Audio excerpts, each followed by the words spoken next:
बिस्मिल्लाहिर्रहमानिर्रहीम अस्सलाम वालेकुम डियर एस्पायरेंट्स। उम्मीद करता हूँ आप सब लोग खैरियत से होंगे। अच्छा जी, आज हम लोगों ने जो डिस्कशन करनी है वो STEO पीरा का जो पेपर आप लोगों को कंडक्ट करवाया जाएगा अभी लॉ के हवाले से, पेपर नंबर 3 है। आप लोगों के सामने सबसे पहले तो ये सिलेबस मैं ओपन कर लेता हूँ कि इसका सिलेबस क्या है जी पेपर 3 का। पेपर 3 इसको कहा जाता है, लेकिन ये सबसे पहले पेपर ये वाला आपका पेपर 1 के तौर पर कंडक्ट करवाया जाएगा। जो लोग 40 मार्क्स इसमें से लेंगे वो लोग शॉर्ट लिस्ट होंगे जी। फिर उसके बाद दूसरा जो पेपर होगा आप लोगों का, यानी कि जीके का, और उसके बाद जो उसमें से 40 नंबर लेंगे वो ऐसे के लिए शॉर्ट लिस्ट होंगे। ठीक हो गया जी। अच्छा, बिना वक्त ज़ाया किए हम अपने मेन टॉपिक की तरफ बढ़ते हैं। मेन टॉपिक के अंदर हमारे पास क्या चीज़ मौजूद है जी? लॉ वाले पेपर के अंदर हमारे पास तकरीबन जो टोटल चीज़ें मौजूद हैं वो हैं जी 12 पार्ट्स हैं हमारे पास। यानी कि आप कह सकते हैं कि 12 इसके अंदर आप एक्ट कर लें, या 12 पार्ट्स में हमने इसको डिवाइड किया हुआ है। मेन इसके जो पार्ट्स हैं वो 3 पार्ट्स हैं, और 3 के अंदर आगे से जो उसकी सब डिवीजन्स की हुई है वो 12 पार्ट्स में की हुई है। इसके अंदर मैं आप लोगों को बताऊंगा कि इसका एक ओवरव्यू कैसे लिया जाए, इसके अंदर चीज़ों को कैसे याद किया जाए, सेक्शंस को कैसे याद किया जाए, और कौन कौन से चैप्टर्स हमने इसके अंदर सॉल्व करने हैं। अच्छा जी, सबसे पहले तो अगर बात की जाए तो आपके पास आ जाता है जी, चलें एक सेकंड मैं थोड़ी सी सेटिंग कर लूँ। चलें, सेटिंग हो गई जी। सबसे पहले तो हमारे पास आ जाता है जी, पहले पार्ट के अंदर जो चीज़ आ जाती है वो ये है कि जनरल लीगल एंड अंडरस्टैंडिंग किस चीज़ की है जी? कॉन्स्टिट्यूशन ऑफ पाकिस्तान की। अच्छा जी, कॉन्स्टिट्यूशन ऑफ पाकिस्तान के अंदर हम लोगों ने कौन कौन सी चीज़ें ये देखनी है। सबसे पहले तो आपने ये देखना है कि कॉन्स्टिट्यूशन ऑफ पाकिस्तान असम्बली से कब पास हुआ था जी? 1973 था। 1973 का जो अप्रैल का मंथ था, यानी कि चौथा महीना था, अप्रैल के मंथ की 12 अप्रैल को ये वाला कॉन्स्टिट्यूशन आपका पास हुआ था असम्बली से। ये वाली डेट आप लोगों ने याद रख लेनी है। दूसरा, आपने कॉन्स्टिट्यूशन के हवाले से जो मेन चीज़ याद रखनी है वो ये है कि इनेक्ट कब हुआ था, यानी कि इन्फोर्स कब हुआ था पूरे पाकिस्तान में। तो ये 14 अगस्त 1973 वाली जो थी उसको इन्फोर्स भी हो गया था, यानी कि अप्रैल से 4 महीने बाद, 12 अप्रैल को, और उससे एग्जैक्ट 4 महीने और 2 दिन बाद इन्फोर्स भी करा दिया गया था, यानी कि पूरे पाकिस्तान पर लागू हो गया था ये वाला आपका कॉन्स्टिट्यूशन। ठीक हो गया जी। दूसरी चीज़ ये आपने याद रख ली। तीसरी चीज़ आप लोगों ने ये याद रखनी है कि इसके अंदर कितने टोटल आर्टिकल्स हैं, और किसने ये कॉन्स्टिट्यूशन दिया था, मतलब कि किसका रोल था कॉन्स्टिट्यूशन मेकिंग में। तो वो जुल्फ़िकार अली भुट्टो साहब उस टाइम के वज़ीर आज़म थे। ठीक हो गया जी। आप लोगों ने ये वाली चीज़ याद रख लेनी है, जुल्फ़िकार अली भुट्टो साहब वज़ीर आज़म थे। ठीक हो गया जी।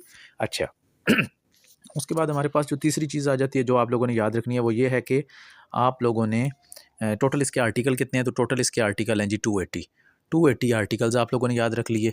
तीसरी चीज़ जो याद रखने वाली है इसके अंदर, इसके पार्ट्स कितने हैं। तो 12 पार्ट्स हैं जी इसके टोटल, 12 पार्ट्स हैं।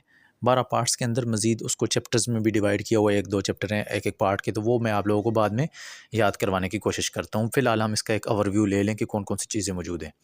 तीसरी चीज़ आप लोगों ने इसके बारे में जो याद रखनी है वो ये है कि इसके अंदर कितने शेड्यूल्स हैं। तो 5 शेड्यूल हैं जी आपके पास। पहले 7 थे, 7 में से 2 जो हैं वो आप लोगों के रिपील हो गए हैं, ख़त्म हो गए हैं, यानी कि तो अभी आपके पास 5 शेड्यूल रह गए हैं। अच्छा, जो 5 शेड्यूल हैं इनके अंदर क्या-क्या चीज़ें लिखी हुई हैं जी? जो आपका पहला शेड्यूल है उसके अंदर आप लोगों की जो इमरजेंसी के हवाले से, यानी कि आर्टिकल 8 है ना आप लोगों का जो फंडामेंटल राइट्स का, उसके अंदर ये कहा गया है कि फंडामेंटल राइट्स हर पाकिस्तानी का जो है जी वो हक होगा, वो इन हकूक़, यानी कि फ़ेयर ट्रायल्स हो गया, आप लोगों को फ्रीडम होगी, फ्रीडम ऑफ स्पीच होगी, फ्रीडम ऑफ हर तरफ जाने की, मतलब कि पूरे पाकिस्तान में आप घूम फिर सकते हैं। मुख्तलिफ़ फ्रीडम्स दी गई हैं, फिर आपको राइट ऑफ एजुकेशन दिया गया है। जो आपके राइट्स दिए गए हैं ना, वो वाले राइट्स आपके इमरजेंसी के दौर में जो ख़त्म हो जाएँगे, आपका शेड्यूल 1 में वो वाली चीज़ें लिखी हुई हैं। ठीक हो गया जी। आपके फंडामेंटल राइट्स यानी कि ख़त्म हो जाएँगे जी, कोई फंडामेंटल राइट्स नहीं होगा। शेड्यूल 2 के अंदर आप लोगों का जो है वो सदर का इलेक्शन कैसे होगा, आपके प्रेसिडेंट का इलेक्शन कैसे होगा, ये चीज़ें लिखी हुई हैं। ठीक हो गया जी। उसके बाद शेड्यूल 3 के अंदर आप लोगों के पास जो ओथ हैं, ओथ कैसे लेते हैं, यानी कि ये जो आपने अक्सर देखा होगा प्रेसिडेंट बनता है या प्राइम मिनिस्टर बनता है तो वो ओथ कैसे लेता है, तो वो वाली चीज़ लिखी है जी शेड्यूल 3 के अंदर। और इसी तरह 4 के अंदर भी आपके लेजिस्लेटिव से मुतालिक चीज़ें, और 5 के अंदर आप लोगों के जजेस कैसे बनेंगे, उनकी तकर्रियाँ कैसे होंगी, उनकी सैलरीज़ वगैरह कैसे डिस्कस होंगी, यानी कि 5 शेड्यूल ये हैं, उनके अंदर ये चीज़ें मेंशन हैं। ठीक हो गया जी। उसके बाद जो 12 पार्ट्स हैं उनके नाम भी मैं इंशाल्लाह आपको डिटेल में जो अगला लेक्चर हम करेंगे तो उसमें मैं आप लोगों को समझाने की कोशिश करूँगा। फ़िलहाल तक हम इसको यहीं रखते हैं, शॉर्ट ही रखते हैं क्योंकि आप लोगों को चीज़ों की ईज़िली समझ आती रहे। ठीक हो गया। उसके बाद दूसरा पार्ट है जी इसका, कॉन्स्टिट्यूशन वाली चीज़ हमने क्लियर कर ली। दूसरा पार्ट आ गया लीगल मैगज़िम एंड स्टैट्यूट इंटरप्रिटेशन। मैं आप लोगों के साथ फ़ाइल शेयर कर दूँगा, तकरीबन 100 के करीब-करीब, 100 भी ज़्यादा हो जाती हैं, 50 टू 60 लीगल मैगज़िम्स हैं, उनको आप लोगों ने रट्टा मारना है, कोई इतनी मुश्किल नहीं है। वो अल्फाज से आप लोगों ने मिला-जुला के ना उसका एक रूट वर्ड से मिलती-जुलती होती है, लैटिन वर्ड्स होते हैं, तो वो आप लोग ईज़िली कर लेंगे। 50 से 60 बनती हैं या मैक्सिमम 70 बन जाएँगी, तो वो आप लोगों ने 10-10 भी अगर रोज़ करें तो अभी काफ़ी दिन है, वो आपको याद हो जाएँगी। ठीक हो गया? तीसरा पार्ट आपका, पहले पार्ट का तीसरा जो आपका सब डिवीज़न है वो है जी basic procedural and fairness and rights. अच्छा, basic procedural fairness and rights ये क्या चीज़ है? ये आप लोग जब अपना कॉन्स्टिट्यूशन को पढ़ेंगे तो उसके आप फंडामेंटल राइट्स वाला यानी कि पहला चैप्टर ही जब पढ़ेंगे दूसरा पार्ट होगा। पहला पार्ट तो आपका इंट्रोडक्टरी पार्ट आ जाता है, दूसरे पार्ट का जो पहला चैप्टर है वो है फंडामेंटल राइट्स, आर्टिकल 8 से लेकर 28 तक। उसके अंदर आप लोगों का ये बेसिक प्रोसीजरल फेयरनेस वाला चैप्टर भी पोर्शन आपका ये क्लियर हो जाएगा। ठीक हो गया जी। यहाँ पर इसके हवाले से कोई और ऐसी स्टैटिक चीज़ याद करने की ज़रूरत आपको नहीं है। यहाँ तक आप लोगों को उम्मीद करता हूँ चीज़ें क्लियर हो गई होंगी। उसके बाद आ गया आप लोगों के पास मेन जो चीज़ें हैं वो हैं जी, आपके पास आ गया जी ये कौन-सा पोर्शन आ गया? सीआरपीसी और पीपीसी वाला। अच्छा, सीआरपीसी के अंदर आप लोगों ने क्या चीज़ याद रखनी है? सीआरपीसी के अंदर हम लोगों ने 3-4 चीज़ें करनी है जी। एक तो अरेस्ट के हवाले से हमने देखना है, दूसरा इसका हमने देखना है सर्चेज़ के हवाले से, तीसरा ट्रायल्स हैं और चौथा अपील्स हैं। ठीक हो गया?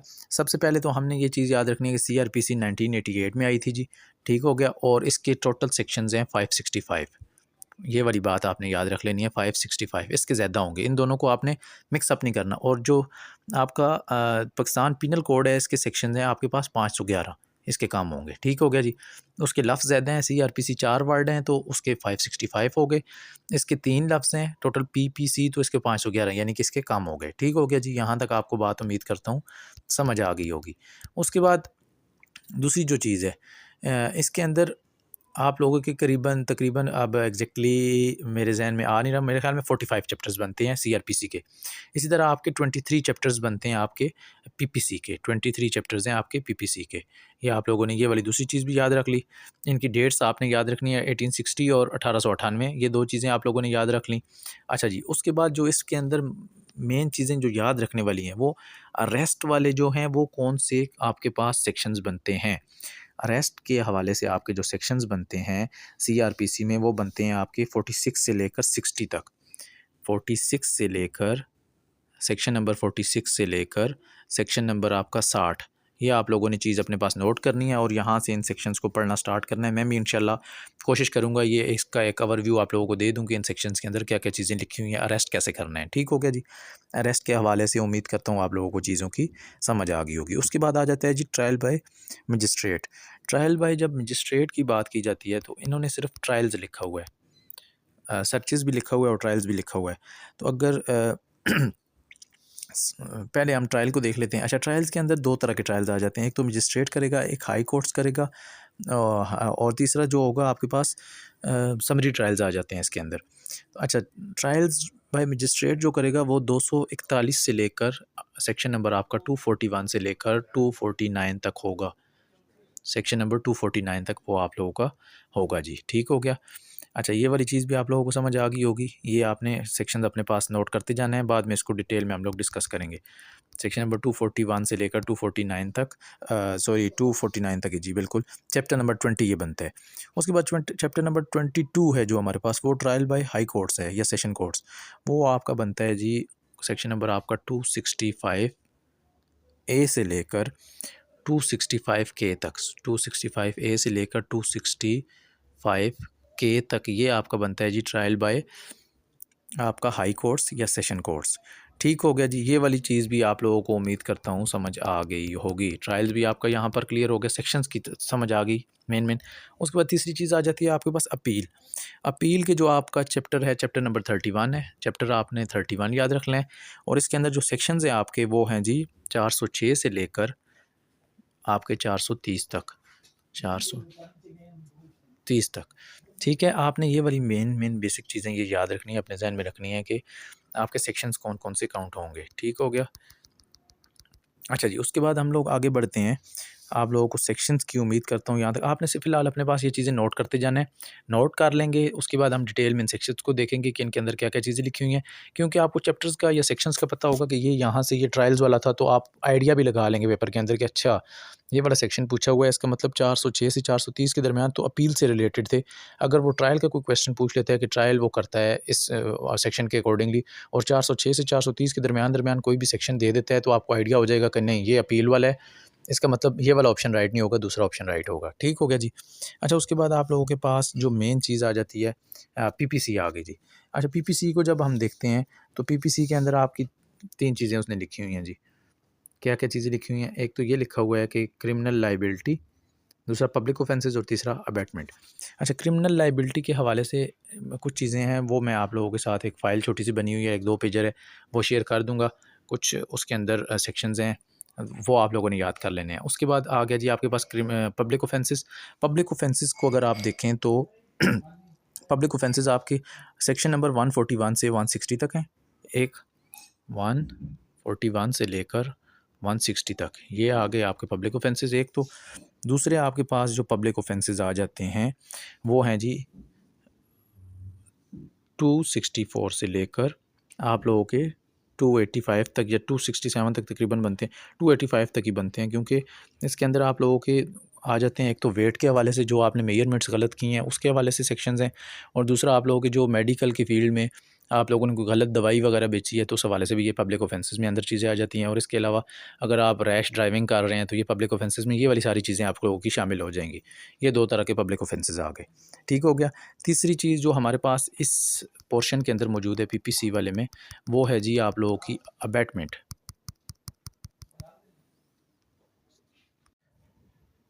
अच्छा जी, उसके बाद अगर बात की जाए तो जो उसके अगला पोर्शन बनता है हमारा, वो बनता है जी अबैटमेंट का।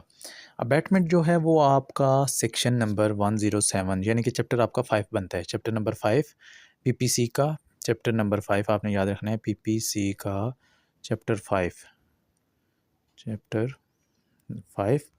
और ये बनते हैं आपके सेक्शन नंबर, आपके पास बन जाते हैं जी 107 से लेकर 120 तक। ठीक है, 107 से 107 से लेकर, मैं लिख भी देता हूँ यहाँ पर, 120 तक आपका अबैटमेंट के हवाले से ये वाले सेक्शंस आपके बनते हैं। ये आप लोगों ने डिटेल में देखने हैं। मैं इंशाल्लाह ख़ुद भी कोशिश करूँगा बहुत आसान अल्फाज में, आसान उर्दू में आपके साथ ये शेयर कर दूँ, ताकि कोई भी अगर इसमें से कोई क्वेश्चन पूछा जाए तो आपको कम से कम कॉन्सेप्ट उसका पता हो, और आप लोग इस काबिल हो जाएँ कि 65 टू 70 मार्क्स कम से कम आप लोग गेन कर सकें, अगर आप लोगों ने अभी तक तैयारी नहीं की। जो लोग ऑलरेडी तैयारी कर चुके हैं, तो वो इंशाल्लाह, ये वाला लॉ वाला पेपर ऐसा होता है कि इसमें 80 प्लस मार्क्स भी हासिल करना कोई इतनी ज़्यादा मुश्किल बात नहीं होती। जबकि जीके वाला एक वाइड सिलेबस होता है, उसमें से मार्क्स हासिल करना, मार्क्स गेन करना बहुत ज़्यादा एक मुश्किल प्रोसेस होता है। इसके बाद हमारे पास आ जाता है तीसरा जो पार्ट है, वो पीरा के हवाले से 7 चीज़ें इसमें लिखी हुई हैं जी। एक तो पीरा एक्ट है 2024 वाला, उसके बाद आपके पास प्राइस कंट्रोल है एंड एसेंशियल कमोडिटीज़ 2024 वाला। उसके बाद आपके पास होल्डिंग एक्ट आ जाता है, छोटे-छोटे एक्ट हैं जी ये। पीरा एक्ट में 82 सेक्शंस है आपके पास। उसके बाद एसेंशियल कमोडिटीज़ वाले में आपके पास, प्राइस कंट्रोल वाले में आपके पास 23 सेक्शंस हैं, 18 सेक्शन होल्डिंग वाले में हैं। उसके बाद कॉलोनाइज़ेशन की अगर बात की जाए तो 38 सेक्शंस हैं इसके अंदर। और अगर बात की जाए पंजाब टेनेंसी एक्ट की, तो ये थोड़ा-सा बड़ा है, लेंथी है, 116 सेक्शन है। और इसी तरह आपके अगर पंजाब लैंड रेवेन्यू एक्ट की बात की जाए, तो इसके अंदर आपके 184 सेक्शंस हैं। ये वाले दोनों एक्ट, आखिरी वाले 2 लंबे हैं, टेनेंसी और लैंड रेवेन्यू एक्ट। उसके बाद अगर रूल्स की बात की जाए, पीरा रूल्स की 2025 में आए हैं, तो इनकी लेंथ जो है ये 38 इसके भी सेक्शंस बन जाते हैं। अच्छा, सेक्शंस और आर्टिकल के दरमियान फ़र्क ये है कि जो कॉन्स्टिट्यूशन होता है उसके अंदर आपके आर्टिकल्स होते हैं, और जो आप लोगों का कोई एक्ट होता है, तो उसके अंदर आप लोगों के सेक्शंस मौजूद होते हैं। इसको हम, जो थर्ड पार्ट है, इसको एक अलग वीडियो में डिस्कस करेंगे, क्योंकि ये ही मेन पार्ट है। इसमें से ज़्यादा पोर्शन आपका हो सकता है कि मैक्सिमम 50% से भी ज़्यादा पेपर आपका ये जो थर्ड वाला पार्ट है इसमें से बनेगा। तो इसको हम लोग इंशाल्लाह डिस्कस में, डिटेल में डिस्कस करेंगे, क्योंकि ये वाली वीडियो लेंथी हो जाएगी तो आप लोगों के लिए फिर इशू होता है, आप लोग बोर हो जाते हैं बहुत ज़्यादा लेंथी हो, तो शॉर्ट करके हम लोग इंशाल्लाह इन चीज़ों को डिटेल में डिस्कस करने की कोशिश करेंगे। और नेक्स्ट वीडियो में मैं आप लोगों के साथ एक प्रॉपर थोड़ा-सा उर्दू में और आसान उर्दू में इन चीज़ों को, पूरे कॉन्स्टिट्यूशन को भी, और उसके बाद जो आपके एक्ट्स हैं इसके अंदर अबैटमेंट क्या होती है, आप लोगों की सर्चेज़ को कौन-कौन सी होती हैं सर्चेज़, कैसे मतलब सर्च विदाउट वारंट कौन सी होती है, ऑफेंसेस कौन से हैं, पब्लिक ऑफेंसेस कौन से हैं, उनको कैसे डील किया जाए और उनकी सज़ाएँ क्या हैं। ये आप लोगों ने लाज़मी याद रखना है क्योंकि पब्लिक ऑफेंस की सज़ाएँ मिक्स हो जाती हैं अक्सर, तो उनको आप किस मिक्स ना हो तो